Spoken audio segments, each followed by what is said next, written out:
Kinumpirma ni DILG Secretary John Vic Rimulya na magkakaroon ng major PNP reforms kasunod ng pagkakaresto sa 3 kadete ng Philippine National Police Academy o PNPA makaraang ang nangyaring insidente ng hazing upang mabawasan ang karahasan at pang-abuso sa loob ng akademya. Sa press conference sa Campo Crame, sinabi ni DILG Secretary Juanito Victor Rimulya na sentro ng reforma ay ang pagpapalakas ng vigilance, mahigpit na accountability at agarang mapaghatid ng sistema ng pag-uulat kung saan ang mga papasok na kadete ay mayroong pagkakataon na malinaw yung kanilang channels para mag-report ng anumang pamamaraan ng hazing o pang-abuso, kabilang ang hindi pagpapakilala ng mga pag-re-report na mayroong direct accessible sa mga senior PNPA officials.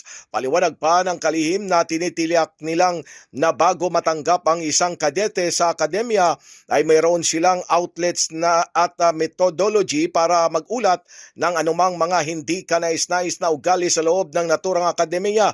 Dagdag pa ng kalihim na para mapigilan na maulit muli ang naturang hazing incidents, maglalagay sila ng surveillance camera sa mga pangunahing lugar sa akademya upang palalakasin ang monitoring, ang deterrence kung saan ay patutupad nila ang formal orientation systems sa loob ng PNPA. It's never going to be perfect, but we are going to be more vigilant. Procedures will be done, cameras will be put in place. Yung mga bagong kadete will be given responsibilities to report any forms of hazing. Siguro naman may moral hazard na sa makukulong. Ngayon lang yata may makukulong dahil sa hazing eh. Ngayon lang eh. Diba? Sa PNPA, sa PNPA. Ngayon lang.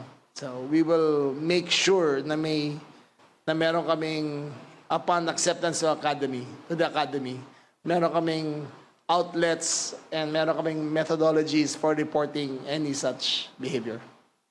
Binigyan din pa ni Secretary Rimulya na ang natamong mga sugat sa katawan ng mga biktima ay pruweba ng kalupitan at ego-tripping na walang lugar sa naturang institusyon na ibig sibihing matatag ng honor, disciplines at public service.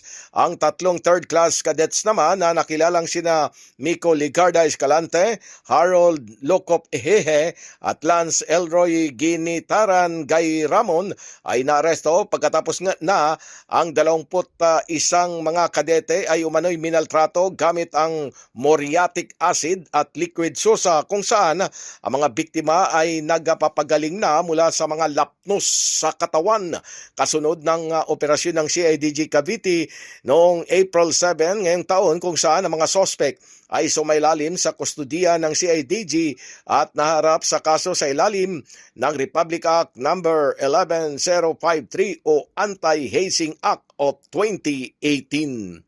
Pilipinas mula sa Campo Crame, Silvestre Rambulabay, Radyo Kayumanggi.